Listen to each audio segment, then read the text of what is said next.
Single use plastic को लेकर केंद्र सरकार ने तो 1 जुलाई 2022 से बैन लगा दिया है, लेकिन जनता आज भी इसका इस्तेमाल धड़ल्ले से कर रही है। एकल प्लास्टिक में सबसे ज़्यादा इस्तेमाल प्लास्टिक कैरी बैग का हो रहा है। इसके आसानी से उपलब्धता ने इंसान को इसका आदी बना दिया है। आज एक भारतीय हर साल 11 किलो एकल प्लास्टिक बैग का इस्तेमाल कर रहा है। काशीपुर नगर निगम के आयुक्त विवेक रॉय ने इसको लेकर क्षेत्र में जन जागरण करते हुए लोगों को इसके दुष्परिणाम से लगातार अवगत करवा रहे हैं और ज़रूरत पड़ने पर दंडात्मक कार्रवाई भी कर रहे हैं। नगर आयुक्त विवेक रॉय से सिंगल यूज़ प्लास्टिक क्या है, इस पर क्यों बैन लगाया गया है, बैन के नियमों का उल्लंघन पर क्या कार्रवाई होगी, जैसे बड़े सवालों पर बात की। सर नमस्कार। नमस्कार सर, आजकल आप बड़ी चर्चा में हैं और वो चर्चा है कि आप प्लास्टिक यूज़ को लेकर बहुत सेंसिटिव हो गए और जन जागरण में लगे हुए हैं सर। तो सर हमारे कुछ सवाल हैं जिस पे हम आपसे उसका जवाब मांगना चाहेंगे कि प्लास्टिक यूज़ को लेकर जो आप जन जागरण चला रहे हैं सर, उसमें एकल प्लास्टिक आपका फोकस आपका एकल प्लास्टिक है। ये एकल प्लास्टिक क्या है और एकल प्लास्टिक में कौन कौन से प्लास्टिक आते हैं? सर आपने कहा चर्चा में है तो एक बार मेरे समझ में आया कि क्या भाई चर्चा है, लेकिन आगे जब आपने धनात्मक बातें किया तो एक बार हमारी जो है स्नायु तंत्र को ऊर्जा मिली कि चलिए हमारी चर्चा अच्छी चीज़ के लिए हो रही है। मैं कहना चाहूँगा कि एकल plastic, single use plastic generally जो है उसको अंग्रेजी में बोलते हैं।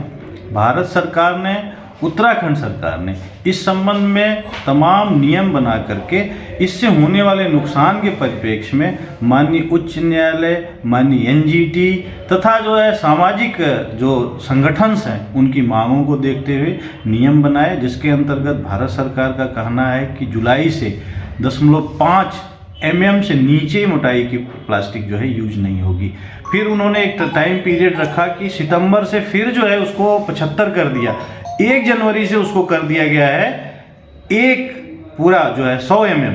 तो इस तरीके से टुकड़ों में इसको हमको लागू करना है।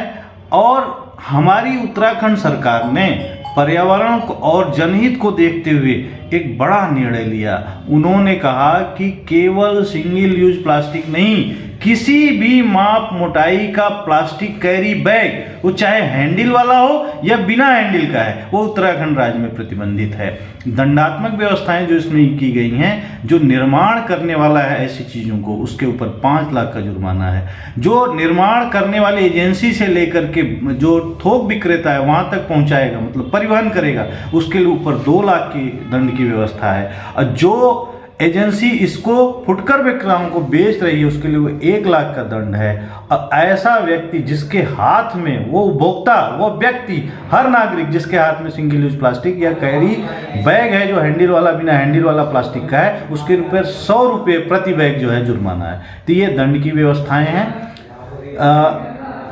आगे अगर कोई प्रश्न और है तो हम बताएंगे आपको। सर, जो ये प्लास्टिक बैग लाया गया था वो ये कह के लाया गया था कि पेड़ों को बचाना है, क्योंकि पेड़ के यूज़ से ही पेपर बनता है।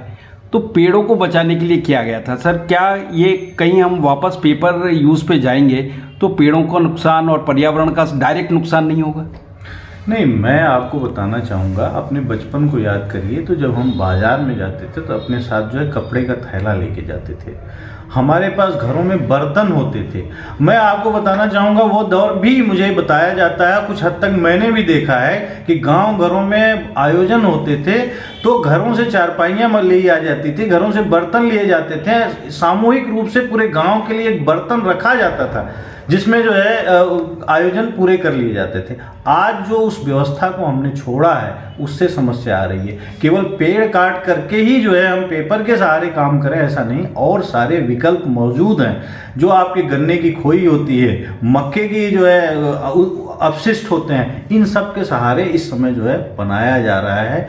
ऐसे चीज़ें जो है उत्पादित की जा रही हैं जो प्लास्टिक का विकल्प हो रही हैं। और बहुत सारी ऐसी चीज़ें हैं जो आगे जो इनोवेशन हो रहे हैं। तो ये ज़रूरी नहीं है कि हम जो है पर्यावरण को इसको छोड़ करके और पौधों को नुकसान पहुंचाने की स्थिति में पहुंचे। और सारे विकल्प हैं जिसका हम उपयोग कर सकते हैं। सर, अभी आपने अपशिष्ट कहा, इस जो एकल प्लास्टिक है इसको भी अपशिष्ट कहा जा रहा है, इससे क्या तात्पर्य है सर? एकल प्लास्टिक का मतलब हो गया सिंगल यूज। अंग्रेजी में बड़ी जल्दी समझ में आता है कि एक बार जिसको प्रयोग किया गया फिर हमने फेंक दिया। इतनी कम मोटाई का वो है कि फिर उसको रिसाइकिल नहीं किया जा सकता है।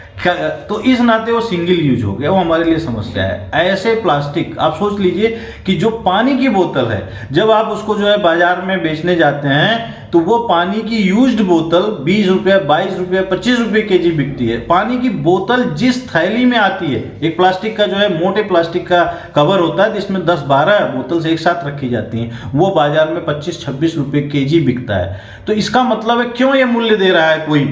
इसलिए दे रहा है कि वो रिसाइकिल हो सकता है, उसको पुनः जो है हम पुनर्चक्रण करके यूज में ला सकते हैं। जबकि जो पतली है, जो माइक्रॉन्स फिक्स किया भारत सरकार ने, उसके पीछे यही रीजन है कि वो पतली वाला जो है पुनः उसको यूज करके नया कोई उत्पाद नहीं बनाया जा सकता है। समस्या ये है कि वह फिर हमारे आपके बीच में घरों से निकल करके कूड़े घर तक जाने तक, नालियों तक, नाली को चौक करता है हमारे आपके घर में, उसमें उसके अंदर हम बंद करके कुछ चीज़ें फेंक देते हैं, तो वो जो है हमारे लिए बहुत बड़ा पर्यावरण प्रदूषण का कारक बनता है। तो सिंगल यूज प्लास्टिक जो है वो हानिकारक है। सर एक मुहिम और है जिसकी वजह से आप चर्चा में हैं, बहुत दूर तक है ये चर्चा आपकी। क्या आप लोगों को प्रेरित कर रहे हैं गीला कचरा और सूखे कचरे को अलग अलग करके गाड़ी में डालने के लिए? बिल्कुल सर, जो हमारे ठोस अपशिष्ट प्रबंधन नियम है और प्लास्टिक के प्रयोग के नियम है, उसी में ही ये व्यवस्था है कि हम कूड़े को सेग्रीगेट करें। सेग्रीगेशन के लिए मैं एक दिल्ली में हमारा एक सेमिनार हुआ था जिसमें हमारी इंदौर की नगर आयुक्त भी आई हुई थी, मेरी उनसे चर्चा हुई। उन्होंने कहा, विवेक आपके पास एकमात्र विकल्प है कि सोर्स पे ही कूड़े को आप सेग्रीगेट करें। आज हम जो है प्रथम शहर बन रहे हैं इंदौर, इसीलिए बन रहा है कि हमने कूड़े पर ही कुछ सेग्रीगेट किया, मतलब सोर्स पे ही सेग्रीगेट किया है। तो सोर्स सेग्रीगेशन के अलावा कोई विकल्प नहीं। उसी के तहत मैं हर घर में जो हमारी कूड़ा गाड़ी सुबह सुबह जाती है, उसके माध्यम से इस शहर के हर सम्मानित नागरिक से मैं अनुरोध कर रहा हूँ कि कृपया 2 बिन रखें। 2 ही नहीं, मैं तो 4 बिन कॉन्सेप्ट पर काम कर रहा हूँ। 2 बिन का मतलब हो गया एक हरा और एक नीला। हरे बिन में हमको जो है गीला कूड़ा रखना है। गीला कूड़ा है क्या, इसको भी समझना होगा। गीला कूड़ा जो है रसोई से निकलने वाले जो अपशिष्ट हैं, चाहे वो छिक्कल है सब्जी का, या सब्जी के आगे पीछे का कटने के बाद जो अवशेष बचता है वो है, चाहे हमारा बचा हुआ खाना है, चाहे हमारे बागवानी से निकली हुई पत्तियां, छोटी छोटी डालें हैं, ये सब जो है गीला कूड़ा की श्रेणी में आता है। चाय की पत्ती भी गीला कूड़ा की श्रेणी में आती है। इस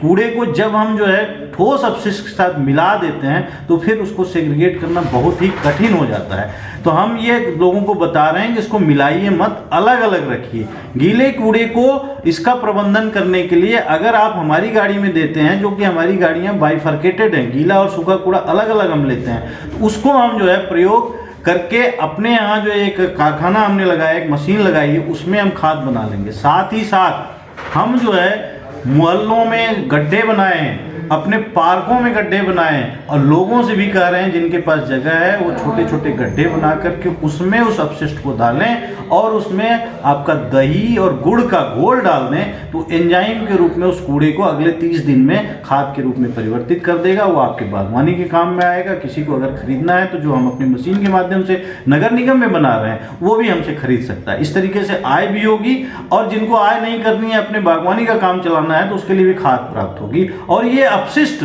जो कूड़े के ढेर के रूप में परिवर्तित हो रहा था, जो हमने जो है अपने कूड़े के ढेर को समाप्त कर लिया है, वो स्थिति पुनः कूड़े का ढेर बनने की नहीं पैदा होगी। सूखा कूड़ा जो है वो कागज है, प्लास्टिक है, ये सब है। तो उस प्लास्टिक को मैं जो है अनुरोध कर रहा हूँ कि उसको अलग रखिए। सबसे पहले तो प्लास्टिक को यूज ही मत करिए, और अगर ऐसा कोई प्लास्टिक आपके घर तक पहुँचता है जिस पे अभी प्रतिबंध नहीं है, जो कि कंपनियों के माध्यम से ये कहा गया है कि वो वापस लेंगे, वो प्लास्टिक आपके घर में पहुँचता है, तो उसको अलग रखिए। उसके अलग रखने के भी तरीके हैं कि आपने जो है एक प्लास्टिक के ही थैली में रोज का निकलने वाला प्लास्टिक डालते गए, उसको कूड़े में तक नहीं आने दिए। दूसरा तरीका है कि आपने पेप्सी कोला आदि की बोतल ले ली, उसमें चाहे वो कोई भी पन्नी आ रही है उसके अंदर डालते गए। कलर्ड पन्नियाँ भी आएंगी, उसमें आपका नमकीन का भी रैपर होगा, उसमें टॉफी का रैपर भी होगा। वो पूरी की पूरी 100-200 पन्नियाँ मिल करके जो है पूरा आपका कोका कोला का जो बोतल है वो भर जाएगी। उस बोतल से फिर आप अपनी बागवानी में अपने पेड़ों के किनारे किनारे उसको अगर लगा देते हैं तो एक अच्छा लुक आता है, हर कई रंग का जो है एक लुक आता है। तो हम प्लास्टिक को समाज के बीच में नहीं जाने दिए और सेग्रीगेट भी कर लिए, समस्या नहीं बनने दी। ये तमाम तरीके हैं जिससे हम जो है इसका सेग्रीगेशन कर सकते हैं। सर बहुत बहुत धन्यवाद समय देने के लिए और ऐसी ज्ञानवर्धक बात बताने के लिए। धन्यवाद सर। हम चाहेंगे कि आपके चैनल के माध्यम से हमारी बात जन जन तक जाए और मैं इस शहर के नागरिकों से नववर्ष के आगमन पर यह अनुरोध करूंगा कि शुभकामनाएं और हार्दिक बधाइयों के साथ निगम को सहयोग करिए। ये शहर आपका है, इस शहर में पलने वाले अगली पीढ़ी आपकी है। हम आपसे केवल जो है उस अगली पीढ़ी के लिए स्वच्छ वातावरण, सुंदर शहर, साफ शहर मांग रहे हैं। कृपया सहयोग करिए।